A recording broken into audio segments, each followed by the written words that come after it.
The thing is, for grammar, if you're really talking about grammar, then any input you listen to will already contain the correct version of like all the mistakes that you'll make.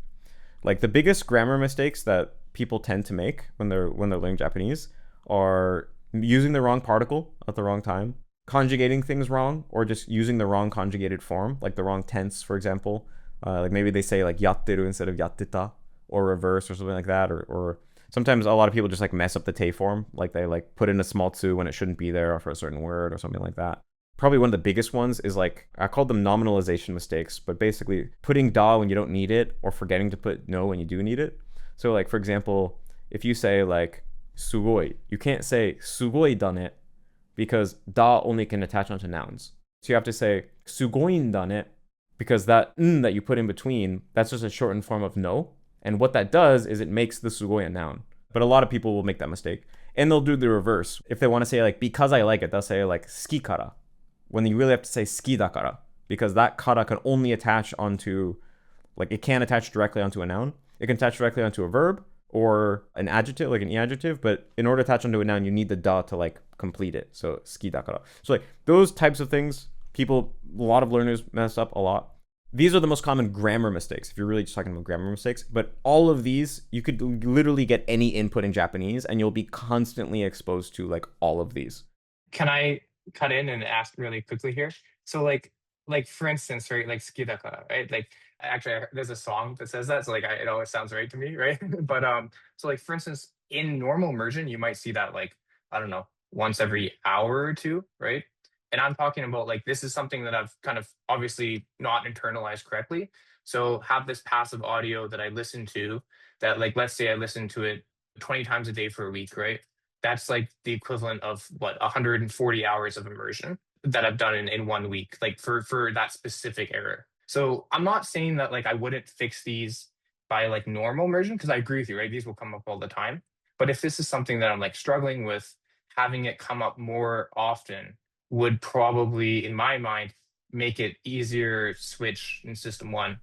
Well, I mean, the thing is like, the thing of like ski dakara, what it's really getting at fundamentally is you need to understand that like what your brain needs to understand at a subconscious level is that words have different like statuses, and certain things can only attach onto other things that have a certain status.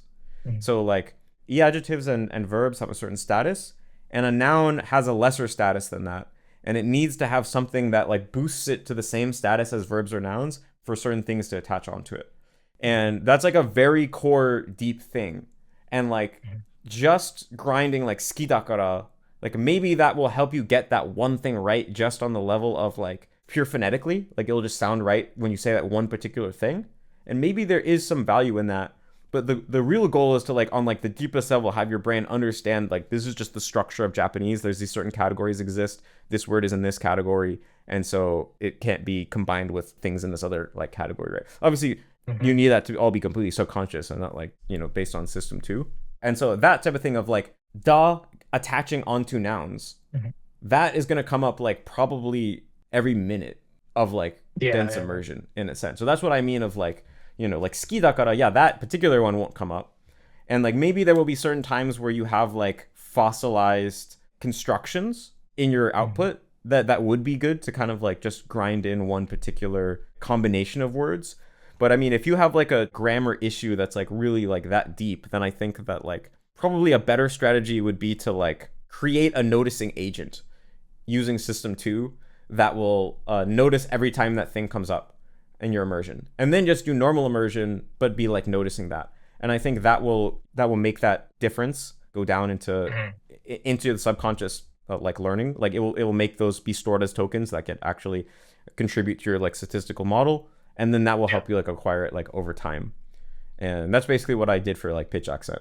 So I think for like if it's truly a grammar mistake, then that's what I would do. Mhm. But I think some of it, like you said, it kind of like there's also the just the layer of like wording things. Like like even Mhm. for me now, actually it's gotten worse for me because I like spend so much time speaking Japanese like unconsciously with my girlfriend without even thinking about it, and I spend like very little time like making sure that my output is high quality, that now maybe like weird things have like slipped into my Japanese where I will like say things that My girlfriend would be like, yeah, you say that a lot and no one says that. Like she said it the other day of like, Wow. actually I was showing her my add-on, I was showing her the unlock definitions feature. And she was like, yeah, you use the word like unroku in Japanese. Like you use that occasionally, but no one says that. And I'll be like, oh, really? Shit. So Yeah. like for little things like that, or of like, there's certain ideas that you want to express, and maybe you end up developing like go-to ways to say it that are not what a native would say. Then I think this type of thing of like making a card for it the right way, or like you said, like making a story that combines like 10 things that you have all in one, and you listen to that story over Hmm. and over again to kind of just like replace your go-to way of expressing that idea, or Hmm. like overcome like a very particular pocket of fossilized language. I do think that could be Hmm. really helpful. That makes sense. And sorry, just to like go back to the one thing. So like let's say someone is misunderstanding a core concept of Japanese, like one small thing, right? Is that something where you think it's just more time immersing, or is that going to be like you have to kick into system two at that point, like if it's been, whatever, however many hours? And then like I would still say that you kind of got to identify those. So like step one here and step two are probably still relevant in that case. Like Mm. what would you say for someone who like, because I don't know if I have those, but I'm just assuming I do. I'm assuming that there are some parts that I'm, yeah. I mean, like, who knows? Maybe you'll actually be great. Like it hasn't been proven that you're gonna have any of these problems, Mhm. right? So I Yeah, mean, I yeah. think it can be good to be pessimistic in a way, just to be able to account for Hmm. anything that could happen. But so it totally depends on like where you're at in the process. Like for me, I never had that much problem with Japanese grammar in particular. For all I know, I acquired all of it naturally, and doesn't mean I occasionally make mistakes, but I can generally tell when I made a mistake. And so all this type of stuff, like everything on this list, I just picked up through immersion. Hmm. And so if you just take me for as an example, like I didn't acquire them all overnight, right? There was a period in time where I hadn't acquired any of it, and then there was like some kind of there was point A when I didn't know any of it. There was point B where I pretty much knew all of it, and then there was some transition that happened in the middle. And so obviously there was one point in time where like if you would have tested me, I would have performed poorly on it, right? But obviously I still went on to acquire it. So there's obviously still cases where just because the fact you didn't do it now doesn't mean you're not gonna acquire it more naturally with more input. Hmm. But there's also cases of people that have been speaking Japanese for over a decade and they still make basic mistakes. Hmm. Like like this mistake of the nominalization Hmm. mistake. Like will make this mistake quite frequently when I hear him speak Japanese, and he's been speaking Japanese for like 15 years. Hmm. So a lack of input is not the problem. He's had as much input as me probably, Hmm. and so that's a problem with fossilization, right? Of like basically through interference and bad habits, this like wrong form has been fossilized, and you develop like what was it, the insulin resistance? You have like input resistance where it Hmm. like doesn't reach down anymore because like the current pattern is reinforcing, and your brain has subconsciously learned to like filter out that information as not relevant. And so Hmm. I think if you're depending on how long you've been immersing and how much interference you've likely acquired, then you can say, okay, there's a good chance I just need more input, right? Yeah. But if you've been at this at a really long time, you've had like 2, 3,000, 4,000 hours of input, Hmm. and you have done things that could plausibly have caused a lot of interference, and you still have like not acquired these things, then there might be it's pretty likely that because of interference, you didn't acquire it naturally, and more input alone is not going to fix it. And that's when, yeah, you need to fix it with system two. But Hmm. I think there's two layers to fixing things with system two. There's actually fixing it with system two and using the monitor, and then there's using system two to notice it enough times that you start noticing it subconsciously. And I Hmm. think Hmm. if you really have this problem, then you basically want to do both. Like that's what I did for Hmm. pitch accent. Like this is exactly what happened to me with pitch accent. Is first I started using system two to fix it with the monitor, and that at least Hmm. makes it so that every time that I output, I'm not introducing bad tokens into my model, right? Because even if Hmm. the only reason I spoke it correctly was because I used system two, at least what my like everything you say, your subconscious mind is also listening and it also hears it, right? So at least now when I'm Hmm. speaking, I'm not introducing bad data to my unconscious model of the language. But Hmm. also by doing this, I also was like noticing whenever I listened to Japanese, the pitch accent, and I think that Hmm. means that now it's finally getting started being stored as tokens. And then Hmm. so like on the level of like 1 year later after studying Japanese, I had like good pitch accent accuracy, but it was like all relying on system two. And then like three Hmm. years after, I had like an intuition for it, and I got it like 90% right, even when I wasn't using system two at all, because through noticing it, it made it sink down into my unconscious mind, and then I started to actually build an intuition for it. So I think that's kind of the approach you want to take if you find yourself in that position. But again, this is all Yeah. hypothetical. There's a good chance that you like might not have this issue at all. And I think especially the key difference is like whether you make a mistake or not is not a surefire sign of whether you have or haven't acquired something. The bigger Mhm. thing is when it's pointed out to you, in retrospect, do you have an intuition that you're like, oh yeah, what I said feels wrong and what they said feels right? That's a better Mhm. predictor of like, have you acquired this or not? And as long as you have that, you can kind of solidify and like grow that intuition and, translate that into your own output more.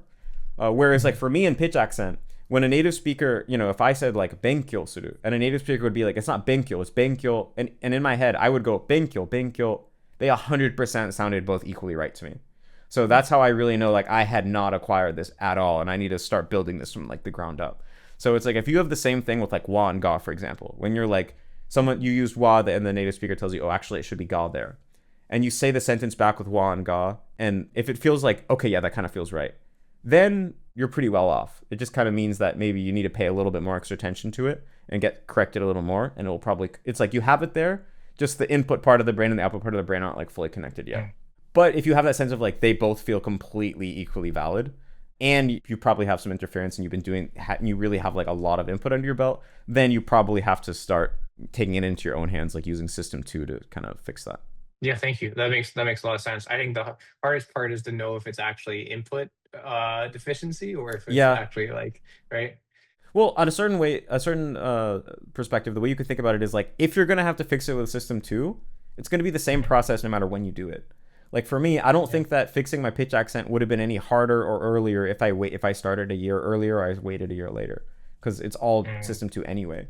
So if you think there's a chance that input might solve it, I would say try to just let input solve it. Like maybe give yourself another year of input, and you can always fix it later. Like it's the thing with system 2 is it really never matters when you do it. It's going to be the same process. So Mm.